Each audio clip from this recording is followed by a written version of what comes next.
শিরক করো না, বিদআত করো না, আল্লাহ ছাড়া কারো কাছে মাথা নত করো না।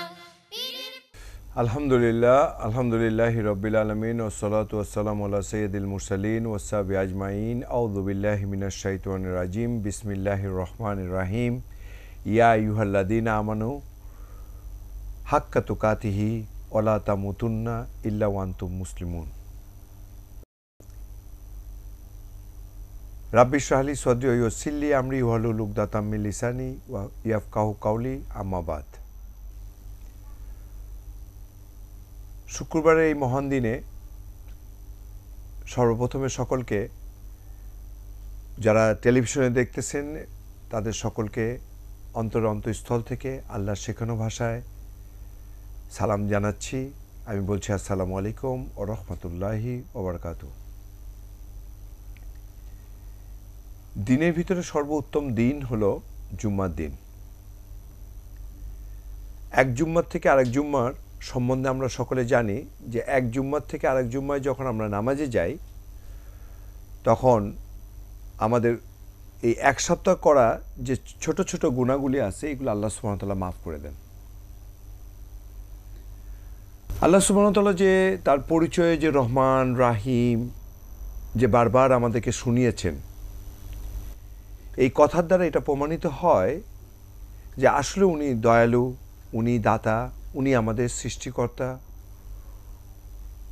উনি মহান জ্ঞানী, উনি হক বিচারক, উনি সঠিক বিচারক, সব কিছু উনারই গুণে ভিতরে থাকার কথা।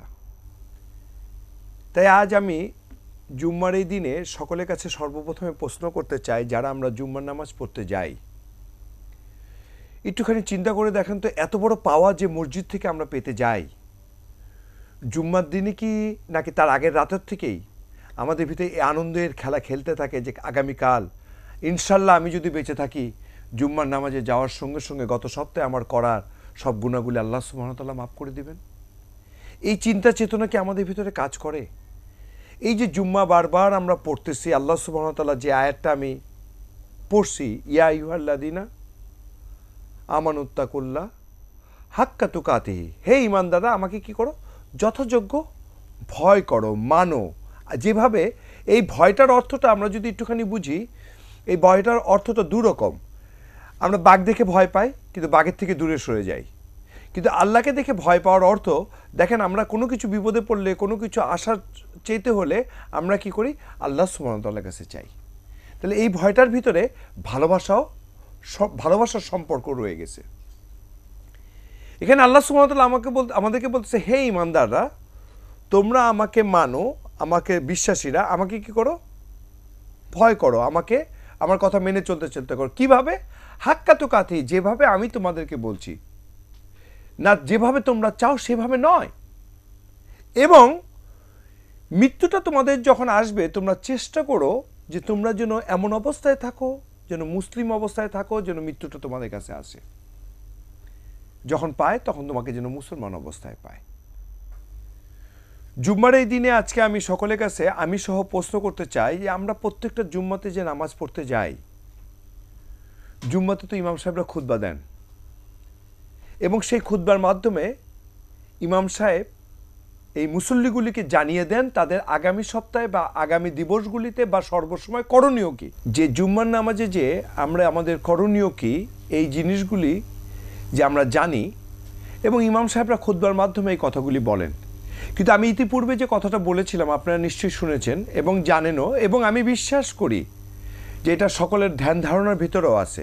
কিন্তু আজকে আমরা প্রশ্ন করে দেখি যে জুম্মাতে নামাজের পূর্বে ওখানে গেলে এবং খুতবাকে সঠিকভাবে শুনলে এবং ওটাকে আমলে আনলে আল্লাহ সুবহানাহু ওয়া তাআলার ওয়াদা যে আমি তোমার গত সপ্তাহের বাকি সব গুনাহগুলিকে মাফ করে দিব, যেখানে গেলে এত বড় পাওয়ার কথা, সেই পাওয়ার জায়গায় যেতে কি আমরা আসলে সত্যিভাবে আন্তরিকভাবে যাই, এই আশা নিয়ে যাই, নাকি আজকে জুম্মার দিনে না গেলে খারাপ দেখা এই জন্যে যাই, নাকি জুম্মার দিনে সকলে বের হয়ে গেছে, আমি ঘরে বসে থাকলে আমার স্ত্রী বা আমার সন্তান বা আমার ওয়াইফ বা আমার ছেলে মেয়ে কী মনে করবে, আমরা এই চিন্তা করে যাই।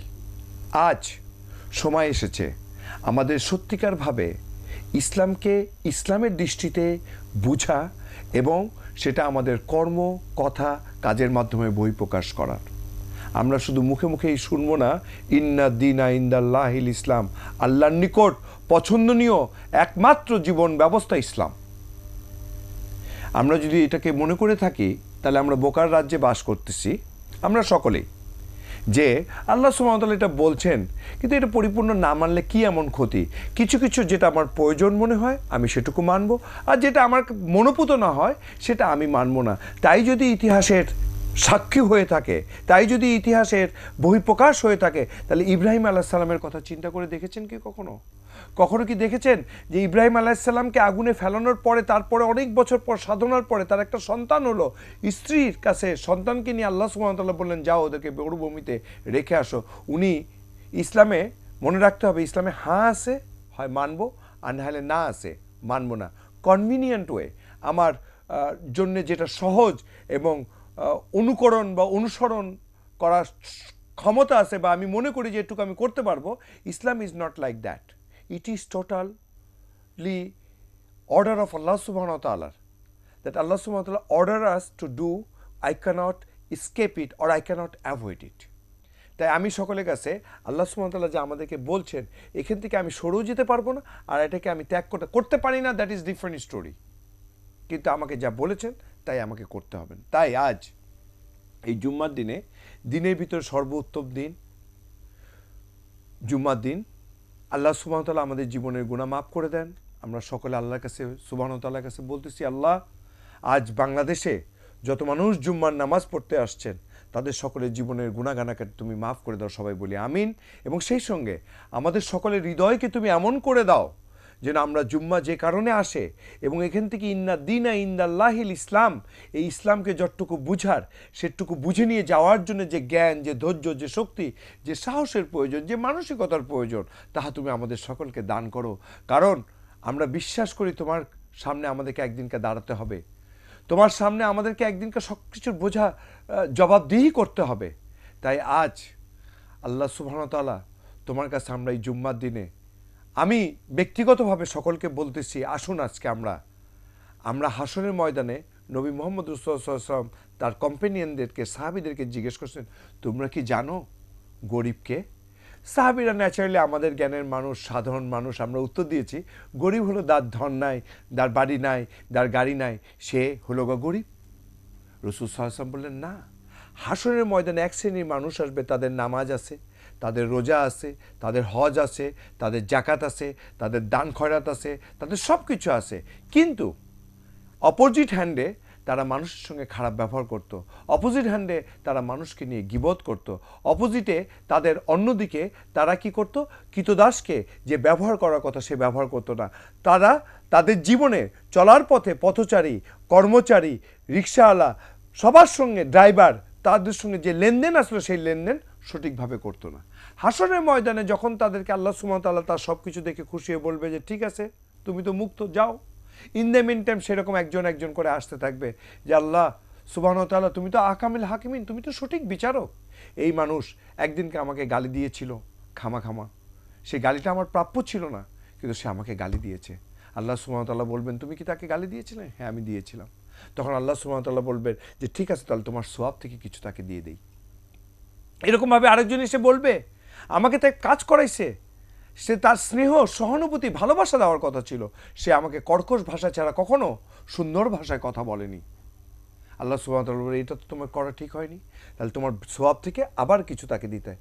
এরকম দিতে দিতে দিতে দিতে যখন শেষ হয়ে যাবে তখন দেখা যাবে যে শেষ মুহূর্তে একটুখানিও নাই তার, এখনও ব্যালেন্সে আছে, কিন্তু হঠাৎ করে একজন এসে বলবে যে একদিনকে আমার রিক্সায় ভাড়া দেওয়ার কথা বলেছিল 10 টাকা, কিন্তু সেই 10 টাকা ভাড়া দিতে যে উনি আমার সঙ্গে যে আচরণ করেছিলেন বা আমি ভাঙতি তাকে দিতে পারিনি দেখে সে যেভাবে আমার সঙ্গে গালাগালি করেছিল, আমি ভাড়া তার কাছে প্রাপ্য ছিলাম কিন্তু গালাগালি তো তার কাছে প্রাপ্য ছিলাম না, সেদিন সে আমাকে কষ্ট দিয়েছিল।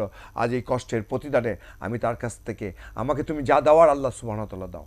আল্লাহ সুবহানাহু ওয়া তাআলা দেখবে যে আমার সওয়াবের ভিতরে কিছু নাই, আল্লাহ সুবহানাহু ওয়া তাআলা কী করবেন, আমার গুনাহ নিয়ে তাকে দিবেন, আর তার সওয়াব কিছু নাই, তো তখন কী হবে, আস্তে আস্তে গুনার বোঝা বাড়তে থাকবে, বেহেশতে যাওয়ার মানুষ দোজখের দিকে চলে যাব। তাই আমি সকলের কাছে অনুরোধ করতেছি সময় থাকতে আসেন আমরা সময়কে মূল্য দিয়ে ইসলামকে পরিপূর্ণভাবে শিখি, ইসলামের জন্য কিছুটা করব আর কিছুটা নিজের ইচ্ছা মতন করবো, দ্যাট ইজ নট ইসলাম। পড়ে দেখেন কোরআনকে, যদি তাই হয়ে থাকে তাহলে আমার ভুল বলার জন্য আমাকে মাফ করে দিন। আর যদি সঠিক এটা হয়ে থাকে তাহলে আমার সঠিকটাকে গ্রহণ করে আসুন আমরা একে অপরকে ভালোবেসে সামনের দিকে এগিয়ে যাই। আর সেটা করার জন্যে আসুন আমরা চেষ্টা করি, প্রত্যেক দিন চেষ্টা করেন একটু তওবা করতে, কারণ আমরা গুনাহগার মানুষ, তওবা করতে চেষ্টা করেন। আসুন আমরা চেষ্টা করি যে মাল আজকে আমার আছে, এটা পরের হওয়ার পূর্বে এই মাল যিনি আমাকে দিয়েছেন উনি কি কি কাজে আমাকে এটা ব্যয় করতে বলছেন, আসুন আমরা সেই কাজে ব্যয় করি। আমরা অনেক সময় দেখি মসজিদে মার্বেল পাথর, মার্বেল মিনার বানানোর জন্য অনেক টাকা খরচ করে। আমি বলতেছি না এটা করেন না, কিন্তু নবী সাল্লাল্লাহু আলাইহি সাল্লামের সময় কিন্তু মার্বেল পাথরের ব্যবস্থা ছিলেন। তার আগেই কিন্তু মুসা আলাইহিস সালামের সময় পিরামিড হয়েছে। ইতিহাসে সেই পিরামিডের সাক্ষী আজও বলে যে এটা কি জ্ঞান গরিমা দিয়ে তারা বানিয়েছিল, আজও সেটা ধরতে পারে না। তাহলে সেই সময় মানুষেরও জ্ঞান ছিল, কিন্তু রাসূল সাল্লাল্লাহু আলাইহি ওয়াসাল্লামের সময় মসজিদ ছিল কাঁচা, মানুষের মন ছিল পাকা। আজ আমরা মসজিদ পাকা করেছি, কিন্তু আমাদের মন এত কাঁচা হয়েছে, সেই মসজিদের থেকে শিক্ষা গ্রহণ করে এসে আমরা যে নিয়মে চলার কথা, গরিবের সঙ্গে, মিসকিনের সঙ্গে, বাপমার সঙ্গে, প্রতিবেশীর সঙ্গে, সকলের সঙ্গে যে ব্যবহার করার কথা, সে ব্যবহার আজকে আমরা করতেছি না। তাই এখনই সময় আছে। আমি পড়েছিলাম ইয়া আইয়ুহাল্লাযিনা, হে ঈমানদাররা, আমানুত্তাকুল্লাহ, আমাকে ভয় করো। কিভাবে? হাক্কা তুকাতি, যেভাবে আল্লাহ সুবহানাহু ওয়া তাআলা বলছেন। আর সেই যেভাবে যেটা বলছেন সেটা একমাত্র কোরআনের মাধ্যমেই হতে পারে, অন্য কোনো মাধ্যমে নয়। তাই আসুন মাল আমাদেরকে যেটা আল্লাহ দিছেন এটা পরের হওয়ার পূর্বে, আজ যারা ল্যাংড়া, লুলা, কানা, অসুস্থ, বাড়িঘর নাই, কষ্ট, এটা আমাদের দায়িত্ব যে পরীক্ষা করে দেখা। খালি একজন গরিবকে দেখলে বললেই আমার হবে না, ও গরিব মানুষ ভিক্ষা করে কিন্তু আসলে অনেক পয়সা কামায়, ওরা কিন্তু বলে না, ভালো কথাও বলে না, কিন্তু সত্যিকারভাবে যদি ওর কথাটাই সত্য হয়ে থাকে তাহলে আপনিও তো মিথ্যাবাদী হয়ে গেলেন। তাই আমাদের উচিত গরিবকে যে দেখা, জানা এবং সেই অনুযায়ী কাজ করা। সেই কষ্টটুকু না করে যদি আমরা মন্তব্য করি, গীবত হয়ে যায়। আর গীবতকারীকে আল্লাহ সুবহানাহু ওয়া তাআলা পছন্দ করেন না, কারণ বলছেন যে গীবত করে, যে সন্দেহ করে, সে তার মরা ভাইয়ের মাংস খাওয়ার মতো গুনাহ করে। আমরা সন্দেহ করে আজ ভাই মারামারি করতেছি, সন্দেহ করে স্বামী স্ত্রীতে ঝগড়া করতেছি, সন্দেহ করে পিতামাতার সঙ্গে সন্তান ঝগড়া করতেছে, সন্দেহর বশবর্তী হয়ে বা দোষ ত্রুটিকে আরও গোপনীয়তাকে ভেদ করে বের করে এনে আমরা ঝগড়ার সৃষ্টি করতে চেষ্টা করতেছি। আসুন না আমরা এই জিনিসগুলিকে যারা জুম্মা পড়ি তারা আজকের থেকে বন্ধ করে দেয়। ইনশাল্লাহ আমি বিশ্বাস করি আমাদের সংসারে স্বামী তার স্ত্রীর সঙ্গে সুন্দরভাবে দিন যাপন করতে পারবে, সন্তান তার বাপমার সঙ্গে ভালো ব্যবহার করবে, প্রতিবেশীর সঙ্গে আমার সুন্দর সম্পর্ক হবে, এবং আমি যেখানে চাকরি করি রিক্সাওয়ালার থেকে শুরু করে প্রত্যেকটা গরিব একই সঙ্গে আমার একটা অপরের যে দেওয়াল সৃষ্টি হয়েছে সে দেওয়াল ভেঙে একটা ভালোবাসার সেতুর সৃষ্টি হবে। আসুন আমরা সকলে মিলে সেটা করতে চেষ্টা করি। জুম্মার দিন যখন বারবার আমাদের কাছে আসে, জুম্মার খুতবার মাধ্যমে যখন আমরা এই কথাগুলি শুনি, আজকে শেষবারের মতো একটু প্রশ্ন করে দেখেন না যে আসলে আমি জুম্মার থেকে কি শুনে আসি আর আমার জীবনে এটাকে কি পরিবর্তনে সাধন করতে বা পরিবর্তন করতে সাহায্য করেছে বা ব্যবহার করতে আমি এই কথাগুলি শুনে এসে আমার জীবনে আমি এগুলোকে ব্যবহার করতেছি। আর একটা কথা, মাল পরের হওয়ার আগে আমি বলছি যে ব্যবহার করেন। সন্তান উপযুক্ত হওয়ার পরে সন্তানের বিবাহ দিতে চেষ্টা করেন। যদি না দিতে পারেন তাহলে এর জন্য বাপ মায়েরা দায়ী হবেন। এবং আমি সকলের কাছে করজোরে অনুরোধ করতেছি, বিবাহ করার যে ফর্মুলার জন্য আমরা অপেক্ষা করতে যে একটা ছেলে এবং একটা মেয়ের বিয়া হচ্ছে না, তার হলুদ করাতেই হবে, লাল শাড়ি একটা কিনতেই হবে, মানুষ হাজার হাজার মানুষকে ডেকে খাওয়াতেই হবে, এটা বিয়ার শর্ত নয়। বিয়ার শর্ত হলো উপযুক্ত হয়েছে, কাবিন পড়াবেন, কিছু লোক সাক্ষী থাকবে, সেখানে বসে কিছু খাওয়া দাওয়া করলাম। বরঞ্চ চিন্তা করে দেখেন, আপনার যে মেয়ে এবং ছেলের জন্য আপনি যদি শাড়ি কিনতেই পারেন, যে শাড়িটা জীবনে একবার পরবে, সেই 5 লক্ষ টাকা দিয়ে একটা শাড়ি কিনে দেওয়াটা উত্তম, নাকি ওই শাড়ি দিয়ে 10,000 টাকা করে দিয়ে 5 জনকে বা 50 জনকে বিয়ে করে দেওয়াটা উত্তম? এতে কি আপনার সন্তান এবং উপরে আপনার মেয়ের উপরে আল্লাহর রহমত আরও বেশি বর্তাবে না কম বর্তাবে? আজ বাংলাদেশে যেভাবে বিবাহ বিচ্ছেদ হচ্ছে, এটার 1 নম্বর কারণ মোবাইল ফোন, 2 নম্বর কারণ সন্দেহ, 3 নম্বর কারণ দোষ খুঁটে করে বের করা, 4 নম্বর কারণ যে আল্লাহর রসুল এবং আল্লাহর যে হুকুমের যে আইনের ভিতরে আমাদের সব কিছু করার কথা ছিল এবং সকলের ভিতরে যে আন্তরিকতার সৃষ্টি হওয়ার কথা ছিল বিবাহ বন্ধনের মাধ্যমে, সেটা হচ্ছে না দেখে আজ আমরা সঠিক পথে থেকে বেঠিক পথে যাচ্ছি দেখে সংসারে বিবাহ বিচ্ছেদের ঘটনা বেশি ঘটতেছে। তাই আমাদের ছেলেপেলেরা আজ যে অন্যায়ের ভিতরে জড়িত হচ্ছে, এর জন্য বাপ মারা দায়ী হবেন যদি উপযুক্ত অবস্থায় তাদের বিয়া করায় না দেন। মানুষ মারা গেলে আমরা অনেক সময় দেখি ইদানিং লাশ রেখে দেখা হয়। মানুষ মারা গেলে ইসলামিক নিয়ম জলদি মাটি দেওয়া। সময় মতো নামাজ পড়া। যারা মুসলমান পরিচয় দিচ্ছেন, আমি একটা কথা আবার বলতেছি, আমার ঠোঁটের দিকে তাকান, আমার চেহারার দিকে না, আমার ইয়ের দিকে না, আমার ভূষণের দিকে না, আমার কথার দিকে। যে কথা কোরআন শরীফের কথা, সেই তো কোরআনকে অন্তরে আনেন, আর আমার কথাটা শুনে নামাজের সময় হলে নামাজ পড়ে নেবেন। দয়া করে সলাৎকে কেউ বাদ দিবেন না। এটা বাদ দিয়ে আপনি এমন কোনো কিছু গ্রহণ করতে পারবেন না বা আনতে পারবেন না যেটা আল্লাহ সুবহানাহু ওয়া তাআলা অনেক খুশি হবে আপনার সামনে হাসরের ময়দানে, খুশি আপনাকে সব কিছু মাফ করে। এটা পৃথিবীতে আজ আমরা পূজার সময় পূজা দেখতেছি, খ্রিসমাসের সময় খ্রিসমাস দেখতেছি। আমি সকলের কাছে অনুরোধ করতে চাই যে আল্লাহ সুবহানাহু ওয়া তাআলা একজনকে বলল সলাৎ পড়তে, একজনকে বলল রোজা রাখতে, আরেকজনকে বলল ঢোল পিটাতে, আরেকজনকে বলল শুধু রোববারে ইবাদত করতে। এটা কখনোই হতে পারে না। সেহেতু আমাদেরই উচিত বের করা, সেটা বাইবেলের মাধ্যমে হোক, গীতার মাধ্যমে হোক এবং তরার মাধ্যমে হোক। আমার বিশ্বাস সব কিছুর মাধ্যম মানুষকে এনেই কোরআনে শেষ করিয়েছেন। শুধু কোরআনই একমাত্র মাধ্যম, এবং কোরআনই হলো গা মানুষের মানবতার মুক্তির একমাত্র সত্যিকার আলো, যে আলোর মাধ্যমে আমরা আবার এই অন্ধকারকে দূর করে সত্যিকার আলোয় আলোকিত হতে পারবো। আমি পাওনাদারের পাওনা শোধ করার কথা আমি আগেই বলেছি, যে আমরা যাদের আমাদের আশেপাশে যারা আছে তাদের সকলের কাছ থেকে মাপ চেয়ে নেওয়া উচিত, এবং যাদের সঙ্গে আমরা খারাপ ব্যবহার করেছি বা কারো কাছ থেকে আমি ধার নিয়েছি, কাউকে দিব বলে কোনো কিছু নিয়ে আসছি পরে দেইনি, কাউকে গালি দিয়েছি, কাউকে রাগ করেছি, প্লিজ দয়া করে জীবিত অবস্থায় থাকতে মানিজ্য চলে গেলেও এখন যে মাপ নিয়ে নেন, এই জন্যে যে আগামীকাল মাপ চাওয়ার সুযোগ পাবেন না। আর আল্লাহর সামনে দাঁড়ায় যখন এরা বিপরীতে দাঁড়িয়ে যাবে, তখন তো মাপ চাওয়া তো দূরের কথা, নিজের সব কিছু দিয়ে গরিব হওয়ার সম্ভাবনা আছে। কেন খামাখামা গরিব হব? আসুন না ভালোবেসে আমরা সকলে ধনী থাকি এবং অন্যকে ধনী করতে চেষ্টা করি। মৃত্যু আসার পূর্বে মৃত্যুর জন্য তৈরি হয়ে নেওয়া, কারণ এটা কখন আসবে আমরা জানি না। এবং আমরা প্রতিনিয়ত দেখতেছি, ইদানিং প্রায় দেখতেছি যে খুব ইয়াং ছেলে পেলে এবং মানুষজন বেশ খুব অল্প সময়ে মারা যাচ্ছে, বিভিন্ন রোগে মারা যাচ্ছে। সেহেতু মৃত্যু কখন আসবে জানি না। মৃত্যু আসার পূর্বেই আসুন আমরা মৃত্যু আসার পূর্বেই আমরা মৃত্যুর জন্য প্রস্তুতি হই। আর হায়াত শেষ হওয়ার পূর্বে আমাদের যে জিনিসটা প্রয়োজন সেটা হলো নেক আমল। নেক আমল হাসি দিয়ে হতে পারে, নেক আমল পয়সা না থাকলে, অনেকে বলে যে আরে পয়সা নিতে দিব কি, মাথায় হাত দিয়ে একটা গরিবকে সান্ত্বনা দিয়ে হতে পারে।